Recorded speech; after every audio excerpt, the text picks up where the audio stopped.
Selamat sore Medan. Kita kembali lagi ya. Sore-sore nih ditemani sama Ica dan Joy di Selamat Sore Medan. Seperti biasa setiap namanya. Oke, singkat sekali namanya ya. Seperti biasa di Tribuners, sore-sore kami bakalan ngawanin Tribuners untuk mengisi 3 berita yang paling banyak dibaca sama Tribuners sekalian. Di luar lagi mendung-mendung gitu, kayaknya mau hujan ya. Udah hujan tadi Risha, tapi mungkin di beberapa tempat itu enggak hujan gitu. Kita kenapa kita kerdil sekali di sini ya? Emang kamu kira kamu itu Besar. Oke lah, nih di berita pertama kita Tribuners. Tapi sebelum kita ke berita pertama, Tribuners kayaknya harus tap-tap layar dulu lah ya. Benar. Kan Joy, biar kita semakin semangat live-nya. Dan untuk Tribuners yang pengen nanya-nanya nih mengenai 3 berita ini atau bahkan di luar berita yang bakal kalian bawain nanti, bisa kali langsung aja kalian komentar aja di live kita ini ya. Apa yang mau kalian tanya, atau kalian mau tanya langsung ke reporter yang nanti akan menyiarkan berita dari lapangan juga boleh. Boleh.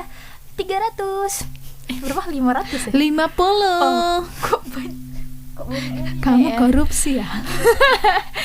Oke, nah di berita pertama ini Joy kurang mengenakan. Apa tuh? Masaan lurah pungli ke pengemudi becak sampah. Dikutip mereka 200.000 per bulan. 200.000 per bulan. Itu kan kayak bagi sebagian orang, apalagi ini pekerjaannya pengemudi becak sampah gitu kan, lumayan besar gitu loh, sangat disayangkan nih. Jadi Tribuners, seluruh pengemudi becak sampah di Kelurahan Sarirejo, Kecamatan Medan Polonia itu wajib memberikan setoran kepada lurah, namanya itu Bapak Edi Gunawan. Nah, hal tersebut diungkapkan sejumlah pengemudi becak sampah atau disebut dengan Galatama di kelurahan tersebut kepada Tribun Medan. Nah, menurut Toyib yang sudah bekerja selama 2 tahun mengaku sudah 2 kali setoran ke Lurah Edi Gunawan. Jadi Pak Toyib ini bilang gini Tribuners, udah 2 kali aku kasih setoran katanya kan, jumlah setorannya per bulan Rp200.000. Jadi total 2 kali sudah bayar Rp400.000 katanya gitu. Diterangkan Toyib, ini kali pertama dirinya selama bekerja sebagai Galatama wajib memberikan setoran. Nah, Toyib menerangkan awal mula seluruh Galatama ini wajib memberikan setoran per bulan. Diterangkannya setoran setiap Galatama ini pun berbeda, mulai dari 200 hingga 500.000 rupiah. Waduh, luar biasa sih itu. Dan ini pungli ya, tidak resmi Tribuners, sekali lagi ini tuh pungli. Nah, Toyib juga mengatakan lurah tersebut sempat mengancam seluruh Galatama jika nggak kasih setoran gitu Tribuners. Kayak preman ya? Iya, diancam itu nggak boleh bongkar muat sampah di tempat itu, di kelurahan itu gitu. Nah, bahkan dikatakan Toyib, anggota lurah tersebut datang ke lokasi bongkar muat Galatama itu. Bilangin masalah setoran itu gitu kan. Nah, terus bilang ajak kolaborasi membantu Pemko Medan terkait setoran tersebut. Waduh, jadi berani sekali Pemko Medan nih. Iya. Hati-hati loh, dia udah masuk nih ya di Tribun Medan ya. Iya, ini nih tadi ada yang nanya, ada berita apa hari ini, kata Tribuners nih, ada namanya Lapendos. Jadi ini ya, Bang atau Kak Lapendos, ada berita pungli dari oknum lurah. Lanjut Iya. Risha. Nah, disinggung apa alasan lurah menagih uang setoran ke dirinya, Toyib mengatakan untuk meningkatkan PAD Kota Medan katanya gitu. Nah, bukan hanya setoran nih, Toyib juga mengaku wajib memberikan data pelanggan yang buang sampah ke Galatama itu Tribuners. Untuk apa dia ya? Padahal dikatakan Toyib, jika uang dari pelanggan hanya didapatkannya selama 1 bulan itu sebesar 1,2 juta rupiah. Jadi 1,2 juta dia potong 200.000, berarti cuma 1 juta dapatnya Tribuners. Nah, untuk itu Toyib berharap Pemko Medan segera mengatasi keluhannya tersebut. Hal senada juga diungkapkan oleh istri dari Galatama, namanya itu Purnama Simanjuntak. Dikatakannya ia merasa tertekan dengan adanya uang setoran pungli tersebut. Ia bilang dirinya sudah menyetor sebanyak 1 kali sebesar Rp200.000 juga, sama seperti Pak Toyib itu ya. Jika dihitung, hasil gaji suaminya dari Galatama ini dikatakannya hanya 1 juta rupiah. Karena kan tadi 1,2 juta tuh dipotong Rp200.000. Untuk itu Purna mengatakan tidak sanggup bila per bulan harus membayar Rp200.000. Nah, ini tadi yang kayak kita bilang ya, walaupun mungkin sebagian orang ala Rp200.000, tapi banyak orang yang masih bilang itu tuh besar. Memang termasuk besar ya, 200.000 per bulan dengan penghasilannya tuh hanya 1,2 juta loh. Jadi cuma 1 juta dia dapat per bulannya. Nah, untuk informasi lebih lengkapnya nih kita ada video Tribuners, kita tonton dulu video yang berikut ini.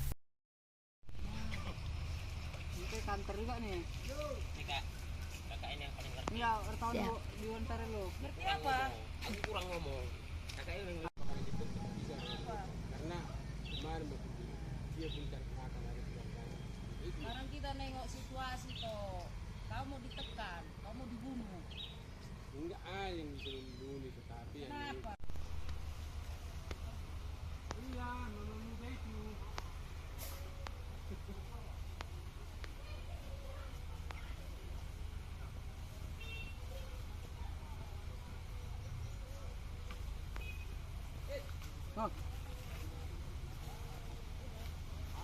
Bilangnya nggak pungli, cuma dia bilangnya dari atas sana katanya. Kami dipunguti biaya gitu, ada yang 400, ada yang 200, 250 juga ada. Abang udah setor berapa kali? 2 kali. 2 kali. Ini udah sama bulan ini udah 3 kali udah belum ada store. Oh gitu. Ditagih terus bang? Ditagih terus. Ini katanya rapat dulu apa gimana bang ceritanya bang? Ya rapat dulu ke kantor. Ke kantor? Lurah di mana bang? Tanjung Sari ya? Enggak, Karangsari. Oh Karangsari. Sarirejo ya, Kelurahan Sarirejo. Kelurahan Sarirejo. Terus Udah rapat sana? Dia juga minta data berapa langganan kita, dia juga minta. Dia mau tahu langganan kita berapa. Terus? Ya itu ya, kami kemarin di sana ya kami iakan aja. Kami iakan. Udah itu bang? Pokoknya kan itulah minta uang setiap bulannya. Abang udah bayar berarti 800.000 ya? Enggak, saya 200 Kak, baru Oh 200, 400. Ya, Oh setelah oke. itu nggak ada saya bayar lagi, cuman ditagih terus. Oh iya. Tadi katanya anggotanya ke sini bang? Iya ada. Oh ngapain tuh bang? Cuman nulis tahu itu aja, pasan lurah nagih itu juga. Oh ya. Alasan lurah minta pungutan alasan lurah minta duit itu apa bang? Alasannya dia katanya dari atasan gitu, emang pendapatan daerah kurang katanya gitulah. Oh gitu. Oke. Berarti ini semua udah pernah ngasih lah ya ke lurah itu ya bang? Udah pernah semua. Oke. Paling tinggi berapa bang mintanya? Apa Kak? Paling tinggi yang diminta Pak Lurah itu berapa? 400. Ya itu Tribuners ya, kesaksian dari Bang Toyib tadi ya. Kira-kira Bang ini pulang gak ya? lucu. Untuk Tribuners tadi ya, di tap-tap terus layarnya sambil tanya-tanya. Nih kita mau terhubung bersama reporter kita di lapangan. Kalau kalian mau nanya nih ke reporter kita di lapangan, langsung aja ketik di kolom komentar. Oke, sudah terhubung bersama kita di sini ada Kak Anissa. Halo Kak Anissa, selamat Halo Kak Nisa, selamat sore. Halo Joy dan Ica, selamat sore. Oke, Kak Nisa. Untuk aksi pungli yang dilakukan oleh lurah ya Kak di Kelurahan Sarirejo ini, kira-kira sudah berapa lama Bapak Lurah Edi Gunawan ini menjabat, Kak? Baik, jadi memang pungli ini sudah dilakukan itu sejak bulan 2 lalu, di mana lurah tersebut baru diganti dengan lurah baru. Nah, lurah baru itu baru dilantik bulan 2 lalu, dan pada saat dilantik itu mereka langsung mengumpulkan para petugas kebersihan ini untuk dirapatkan di kantor lurah. Nah, dalam rapat itu lurah tersebut meminta mereka untuk membayar retribusi dimulai dari 200.000 hingga 500.000 tergantung pekerjaan mereka seperti apa. Nah, alasan dari lurah itu meminta uang retribusi uang sampah ini karena memang untuk meningkatkan PAD Kota Medan berdasarkan pengakuan dari si Toib dan juga beberapa petugas kebersihan yang ada di sana. Namun memang sejauh ini karena 1 bulan itu 200.000, banyak mereka yang keberatan. Sebab jika dibandingkan dengan harga mereka menerima gaji itu kan 1.200.000, ada yang 800, ada yang 1 juta. Jika dipotong lagi 200 per bulan, penambah memberatkan mereka. Padahal sebelumnya itu lurah sebelumnya itu tidak pernah meminta untuk uang retribusi tersebut atau uang apalah itu gitu. Berarti jadi baru mereka berarti baru di masa jabatannya Pak Edi Gunawan ini ya dimintain uang retribusi itu.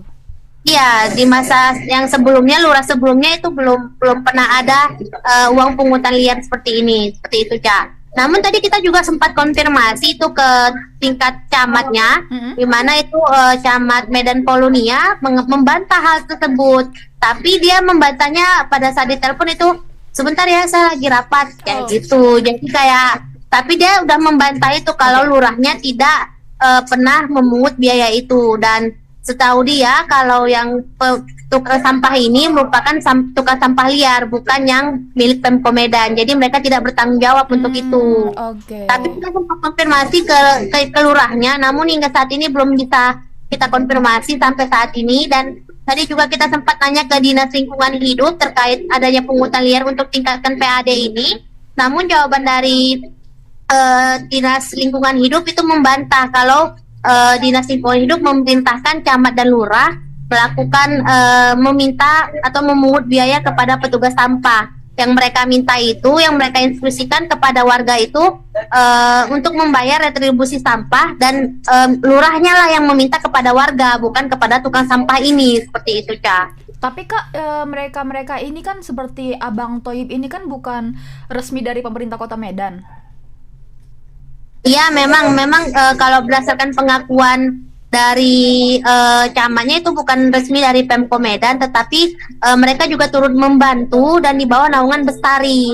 Jadi untuk bongkar muatnya mereka itu di lokasi lurah tersebut, dan walaupun bukan tanggung jawab swasta, mereka juga tidak ada hak untuk dimintai uang seperti itu berdasarkan ucapan dari Dinas Lingkungan Hidup tadi, Kak. Oke.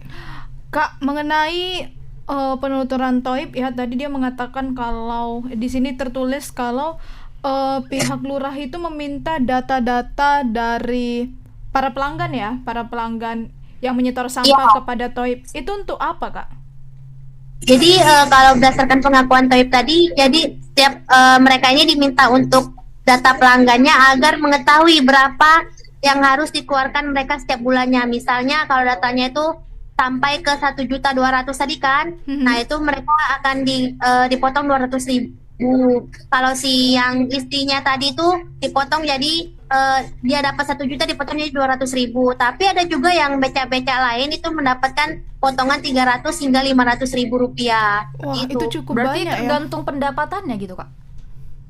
Iya, jadi tergantung pendapatan yang mereka tarik setiap kali ngangkut sampah warga itu.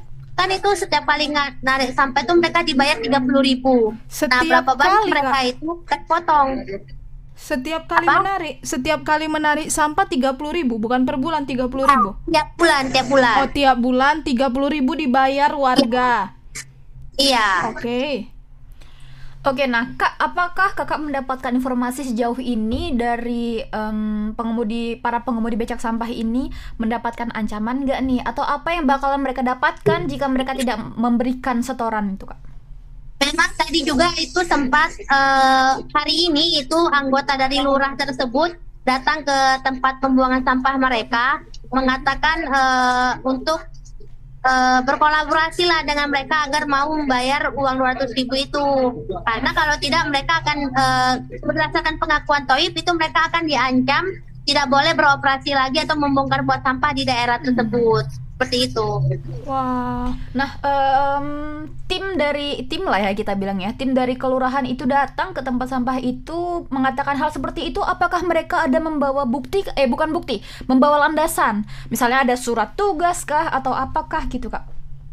Sejauh ini tidak ada surat tugas, makanya itu tadi Dinas Lingkungan Hidup juga bilang kalau misalnya mereka ini mendapatkan surat tugas dari camat dan lurah untuk menagih kepada warga terkait retribusi yang dianggap itu sah-sah saja. Tetapi jika tidak, itu berarti lurahnya menyalahi aturan. Dan tadi kita juga sempat nanyakan bahwa mereka tidak pernah mendapatkan surat ataupun arahan dari lurah itu untuk menagih retribusi kepada warga, seperti itu. Baik, Kak. Tapi memang tim lurah yang datang itu mereka mengaku dari kelurahan ini nih gitu ya, Kak?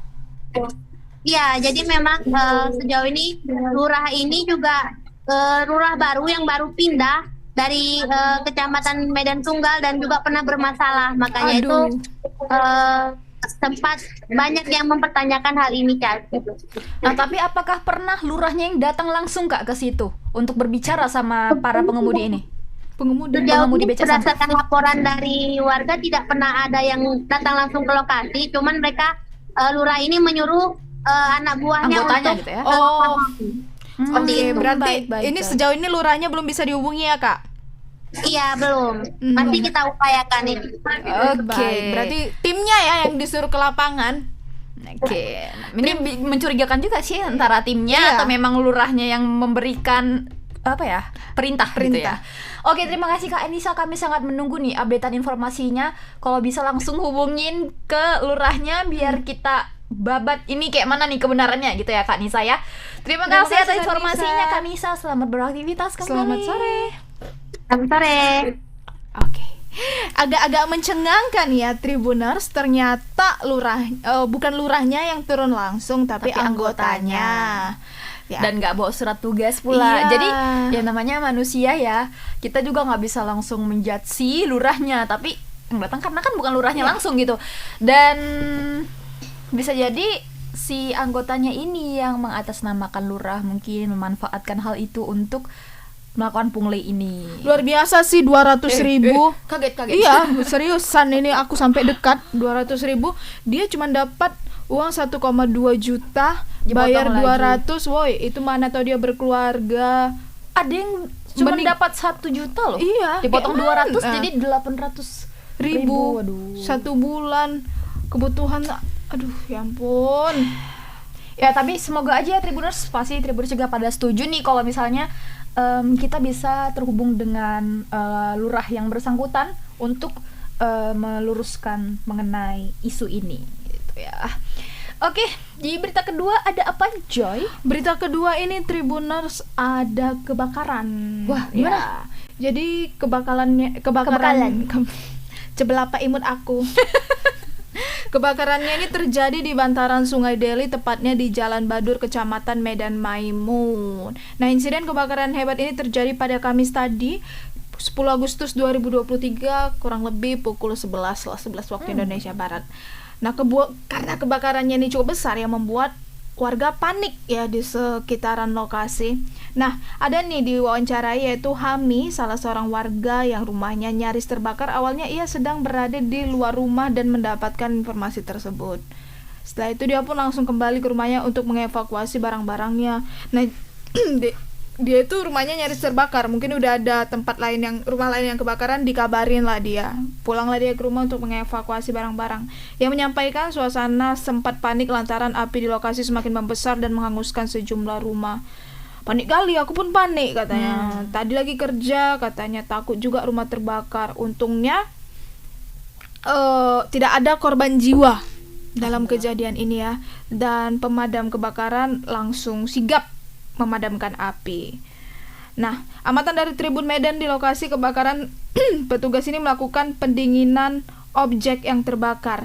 Api sudah dapat dipadamkan oleh petugas, tapi itulah beberapa rumah sudah ludes terbakar. Oke, untuk berita selengkapnya ini kita ada videonya, kita saksikan bersama-sama.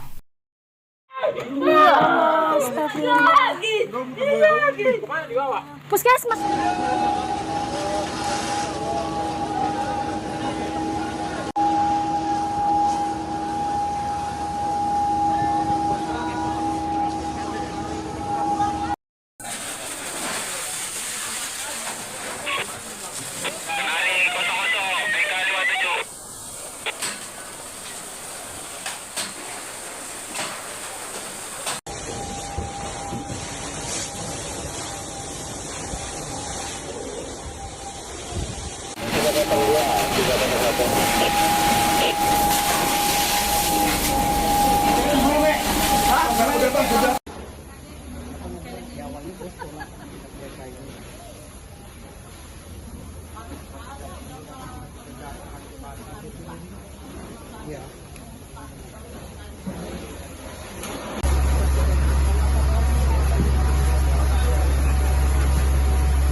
Iya, capek juga. Berapa rumah tadi Kak yang terbakar Kak? Pertama satu, Bang. Pertama satu, anginnya kencang ke sini. Habis itu merambatlah ke sini. Habis itu balik lagi anginnya ke sana. Baru merambat ke sana. Bu, Yang depan ini. jam berapa tadi Bu kejadian Bu? Kejadiannya jam berapa? Jam 11 tadi saya nonton. Ibu di dalam rumah posisinya? Saya kan sini, jadi dalam saya tadi nggak tahu. Kan aku udah dari sana ya kan gitu. Tadi setelah tahu api langsung ini Bu langsung. Lari lah kan, saya sakit ya kan. Jadi dari kamar mandi sampai lemes sampai gemetar gitu ya kan. So gemetar, terus anak saya tarik saya, Mak, ayo Mak. Nggak usah mikirin. Ya, dari lokasinya kelihatannya itu tempat pemukiman yang cukup padat ya Risha ya. Padat dan di tepi sungai, Sungai, sekali gitu. benar. Ya, ini kita sudah terhubung dengan reporter kita, ada Bang Alfiansyah. Halo Bang Alfiansyah, selamat sore. Iya, selamat sore Ica dan Joy. Rambut baru kayaknya nih Bang. Ih, kok sadar? Tersipu malu. Lo diem. Rambut baru, Bang. Iya, baru tanggal. Wes, manis sekali. Oke Bang, ini boleh dijelaskan Bang kronologinya bagaimana ini bisa kebakaran dan apa penyebabnya? Ya, baik Ica, Joy dan juga Tribuners. Ya, kejadian kebakaran ini terjadi di Jalan Badur di bantaran Sungai Deli. Itu terjadi sekitar pukul 11 tadi, di mana menurut keterangan para saksi awalnya itu ada satu rumah yang terbakar, diduga ada ledakan sebuah kompor begitu. Nah, setelah ledakan itu langsung api menjambar karena kebetulan rumah-rumah di situ terbuat dari papan sehingga mudah terbakar. Dan akhirnya menjalar ke, tadi informasi terakhir yang kita terima dari damkar itu ada sekitar 7 rumah yang terbakar. Namun tidak ada korban luka ataupun jiwa karena kejadiannya itu di siang hari dan warga ketika api itu muncul langsung melakukan evakuasi, menyelamatkan diri masing-masing dan membawa harta bendanya yang bisa diamankan begitu. Tadi ada sekitar 2 jam proses pemadaman dan pendinginan dilakukan oleh pihak damkar. Tadi juga di lokasi itu ada sekitar 11 unit pemadam kebakaran yang tiba ke lokasi untuk melakukan pemadaman api. Begitu, dan Baik Bang, apa kesulitan pemadam saat mencoba memadamkan api Bang? Ya, tadi memang sempat dibeberkan sama petugas damkar. Itu ketika petugas datang ke lokasi itu banyak warga yang berkerumun karena lokasi kebakarannya itu ada lebih dari satu begitu. Ketika pemadam tiba, warga-warga di sana sempat merebut dari selang pemadam, kebiasaan memadamkan rumah masing-masing begitu. Nah, hal tersebut membuat tugas damkar itu kesulitan dengan ditambah lagi dengan keramaian warga di lokasi begitu kan. Baik Bang, ledakan kompor ya tadi ya Bang penyebabnya. Ya, sejauh ini itu menurut keterangan dari warga di sana itu ada kompor yang meledak begitu, sehingga menimbulkan api dan menjalar ke beberapa rumah di kawasan padat penduduk itu begitu. Oke Bang, untuk para korban, apakah saat ini mereka sudah mengungsi ke tempat yang apa ya namanya, pengungsian gitu ya, ke tempat pengungsian? Ya memang sampai siang tadi itu belum diketahui begitu akan dibawa kemana ataupun akan diungsikan kemana para warga yang terdampak dari kebakaran ini. Tadi para warga masih mengumpulkan barang-barang dia itu ke tetangga-tetangga yang tidak rumahnya itu tidak terkena kebakaran begitu. Untuk sejauh ini belum diketahui pasti di mana akan diungsikan karena memang menurut informasinya rumah Kepling juga di kawasan itu ikut turut terbakar begitu. Kira-kira berapa nih Bang total kerugian yang dialami oleh warga? Ya, untuk total kerugian itu belum bisa dipastikan ya karena polisi dan pihak damkar itu belum melakukan pengecekan lebih lanjut begitu apa-apa saja yang kerugian, mungkin di atas ratusan juta juga lah itu kerugian karena kan banyak rumah yang terdampak dari kebakaran ini gitu. Nah ini kan sejauh ini ada 7 total rumah yang terbakar ya Bang. Nah apakah ke-7-7-nya itu ludes terbakar atau ada yang sebagian aja gitu? Ya, dari ke-7 rumah ini memang nggak semuanya itu yang ludes terbakar, hanya di bagian-bagian pemukiman yang berada di tengah. Untuk yang di pinggir-pinggir itu hanya terdampak, yang terbakar itu hanya seperti lantai 2-nya saja begitu, dan ada yang bagian dapurnya, tidak semua rumah yang terbakar ataupun yang ludes di terbakar ini begitu ya. Oke, nah ini kan penyebabnya itu karena kompor meledak ya Bang? Apakah ada kesaksian dari warga yang mendengar suara ledakan yang cukup kuat? Nah, tadi sempat kita tanya juga apakah warga di sana memang sempat mendengar suara ledakan, namun tidak ada yang mendengarkan ledakan itu, hanya mendengar saja bahwasanya api tersebut memang berasal dari kompor. Nah, sejauh ini kita masih menunggu keterangan resmi dari pihak kepolisian agar memastikan ini memang terbakar itu diakibatkan karena apa, gitu. Oke. Terima kasih Bang Alfiansyah atas informasinya ya. Kami tunggu updatean beritanya karena cukup banyak ya rumah yang terdampak, termasuk Keplingnya juga. Iya. Oke, terima kasih banyak Bang Alfiansyah atas informasinya. Selamat beraktivitas kembali. Selamat sore. Selamat sore, Kak. Aduh, ini apa ya, sebagai pengingat juga buat kita ya Tribuners ya, hati-hati. Apalagi kayak gitu pemukiman padat penduduk yang rumahnya itu dempet-dempet, udah gitu bangunannya aksesnya susah, bangunan rumahnya juga mudah terbakar kayak gitu. Aduh, ya semoga aja orang-orang yang terdampak ya bisa mendapatkan tempat yang lebih layak ya, ini di pinggir sungai pula, dan bisa segera teratasi masalahnya, dan pihak kepolisian juga dapat segera mengusut nih kebakaran memang karena apa nih pastinya.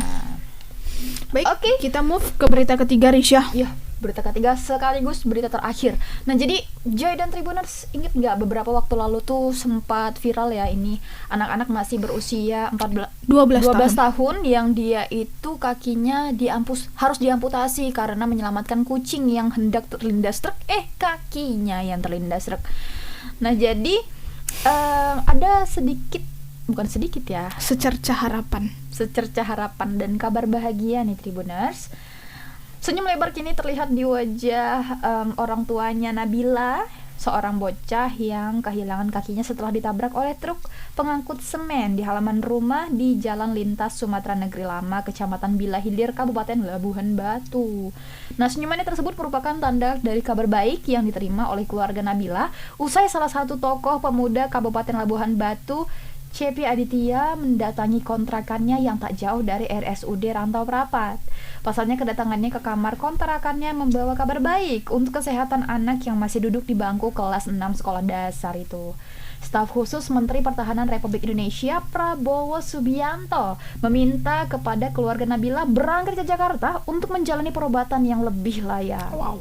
Jadi ternyata berita ini saking viralnya udah sampai ke Bapak Prabowo gitu ya. Nah, kini Nabila dan keluarga dapat senyum lebar dengan penuh harapan kakinya agar segera pulih dan kembali bersekolah. Disinggung terkait apakah Nabila dan keluarga akan dijamu oleh Prabowo di Jakarta nanti, Ade mengaku tidak mengetahui hal tersebut. Nabila berangkat bersama ayah, ibu, dan satu orang bibinya pada Kamis hari ini ke Jakarta melalui Bandara Kuala Namu. Namun Pak Cepi saat dihubungi Tribun Medan melalui direct message Instagram pribadinya belum menjawab. Oke, kita ada video nih Tribuners, kita tonton dulu video yang berikut ini.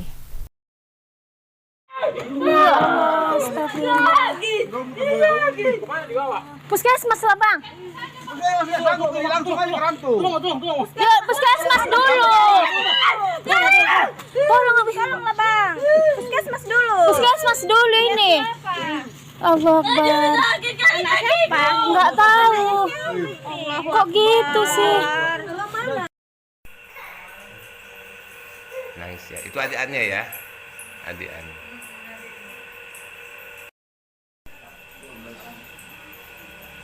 Tahun berarti ya. Bu.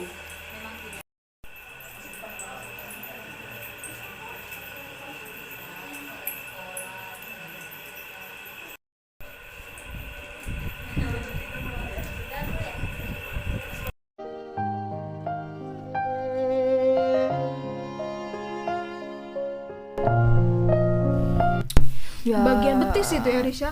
Dia sudah di kursi roda memegang sebuah bonekanya untuk berangkat ke Jakarta ya Tribuners. Untuk informasi lebih lanjutnya kita sudah terhubung bersama reporter kita di lapangan, ada Bang Alif. Halo Bang Alif, selamat sore. Ya, selamat sore Kak Ica, selamat sore Kak Joy, selamat sore Medan. Oke, Bang Alif, bagaimana nih Bang kondisi si Nabila sekarang mengenai kesehatannya khususnya pada kakinya Bang? Ya, terima kasih Kak Ica. Untuk kondisi Nabila saat ini sudah ditanggung kesehatannya oleh Menteri Pertahanan Prabowo Subianto, di mana Nabila kini sudah dirawat di Rumah Sakit Kementerian Pertahanan untuk mendapatkan perawatan lebih lanjut. Nah, untuk sekarang ini, tadi saya terakhir dapat informasi dari Tokoh Pemuda Labuan Batu, Bang Cepi. Dia mengaku saat ini fokus dari rumah sakit untuk memperbaiki kaki Nabila yang satu lagi tidak diamputasi itu, karena kan kaki Nabila ini sempat sobek besar gitu, kayaknya cukup lebar, sehingga dikhawatirkan saraf-sarafnya itu mati bila terlalu lama dibiarkan begitu saja, dan kemungkinan juga akan jadi diamputasi, sehingga hal ini menjadi fokus dari Rumah Sakit Kementerian Pertahanan untuk kembali mengaktifkan saraf-saraf Nabila yang di luka lebar tersebut gitu. Sorry Bang, mau make sure itu yang Abang bilang barusan itu di kaki yang tidak diamputasi berarti ya? Iya benar Kak. Jadi kan Nabila ini kakinya dua-dua sebenarnya luka gitu, karena yang satu sudah remuk dan tidak bisa tertolong lagi diamputasi. Namun yang satu lagi masih bisa tertolong karena kulitnya itu koyak di bagian tulang kering gitu Kak. Waduh, cukup memilukan ya mendengar kabarnya. Jadi yang sekarang tugas dari dokter yang di Rumah Sakit Pertahanan itu untuk mengaktifkan kembali syaraf-syaraf di kaki Nabila yang luka ya, yang belum diamputasi, yang tidak diamputasi. Ya benar Kak, memang fokusnya itu. Kemudian satu lagi mereka berencana untuk membuat kaki robotik untuk si Nabila agar bisa kembali beraktivitas seperti biasa. Dan juga update terakhir kami dapat, Nabila akan dirawat di Rumah Sakit Kementerian Pertahanan selama 2 bulan gitu Kak. Jadi selama 2 bulan ini Nabila berada di Jakarta untuk difokuskan kesembuhannya, terutama pada syaraf tersebut Kak.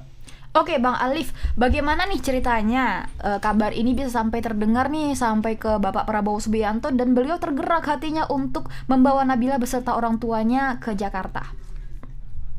Ya, tadi saya sempat konfirmasi juga ke staf khusus kementeriannya Kak, Bang Tepi tadi, dia mengaku berita kita dibaca oleh Bapak Prabowo Subianto gitu Kak. Nah, karena berita kita itu mengarah ke pecinta kucing, Pak Prabowo itu kan juga pecinta kucing gitu Kak. Nah, sehingga Bapak Prabowo itu meminta kepada staf khususnya yang ada di Sumut untuk melacak di mana keberadaan si Nabila ini, dan juga kemudian dari staf khususnya yang ada di Sumut itu menyuruh utusan yang ada di Labuan Batu Utara, Labuan Batu maksud saya, untuk menghubungi keluarga Nabila gitu Kak. Nah, setelah itu disampaikanlah informasi-informasi bahwasanya kaki Nabila yang satu lagi masih aktif, namun dimiriskan sarafnya akan mati bila terlalu lama dibiarkan, sehingga Prabowo mengambil tindakan cepat Kak untuk menarik Nabila ke Jakarta, ditarik ke Rumah Sakit Kementerian Pertahanan gitu Kak. Nah, apakah sekarang posisi Nabila ini sudah berada di Rumah Sakit Kementerian Pertahanan itu Bang? Ya, informasi terakhir memang tadi Nabila sekitar pukul 8 pagi sudah langsung dibawa ke Rumah Sakit Kementerian Pertahanan Kak. Kan Bang, ini Nabila dirawat kurang lebih nanti 2 bulan di Jakarta. Itu beserta dengan orang tuanya juga ikut di Jakarta atau cuma Nabilanya aja Bang? Ya, untuk Nabila ini Kak yang berangkat itu satu keluarga Kak. Baik itu abang, kakak, adik ataupun ibu dari Nabila Kak. Dan juga seluruh biaya yang berada di Jakarta ditanggung oleh Kementerian Pertahanan Kak. Baik itu rumah, keseharian mereka hidup, makan dan juga perobatan gitu Kak. Wah, cukup keren ya. Semoga juga tadi kan harapan Nabila pengen segera sekolah ya Bang. Bisa segera terrealisasikan. Iya, banyak dia sudah 6 SD ya Bang? Kelas 6 SD. ini semester 1 ya berarti Masih ya. semester 1. Oke, Bang Alif, terima kasih banyak ya Bang atas informasinya. Selamat beraktivitas kembali. Selamat sore. Ya, terima kasih Kak Joy, terima kasih Kak Ica. Selamat sore Medan. Sore Medan. Keren. Keren Pak Prabowo Subianto. Keren juga Tribun Medan. Iya, Tribun Medan. Tribuners, akhirnya ya berita kita dibaca oleh Pak Prabowo. Karena ini cukup banyak loh Risha, kalau Risha tahu ya. Beritanya ini di-up sama akun-akun influencer. Bukan influencer.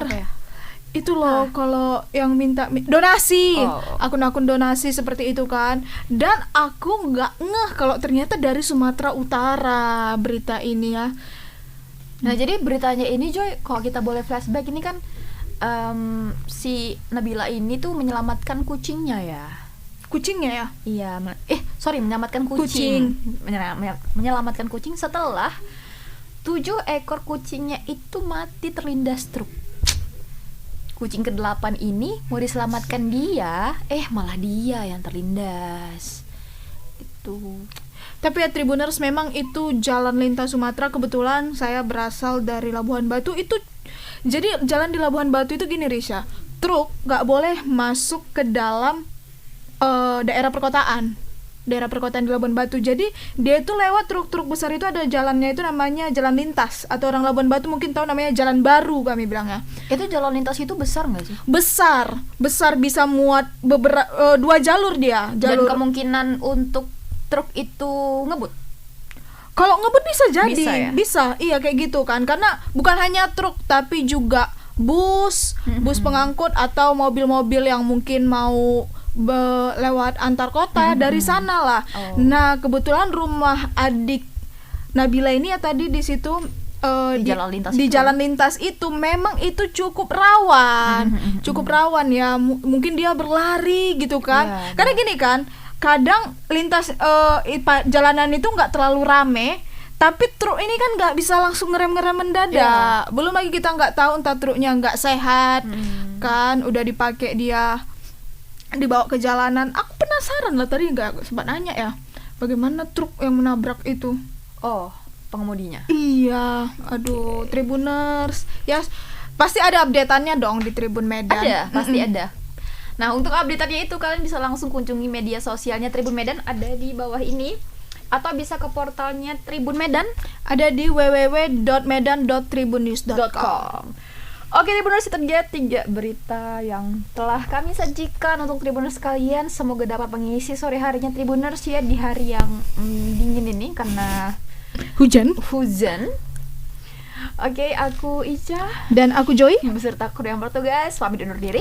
Bye Tribuners. Selamat sore Medan. Selamat sore Medan.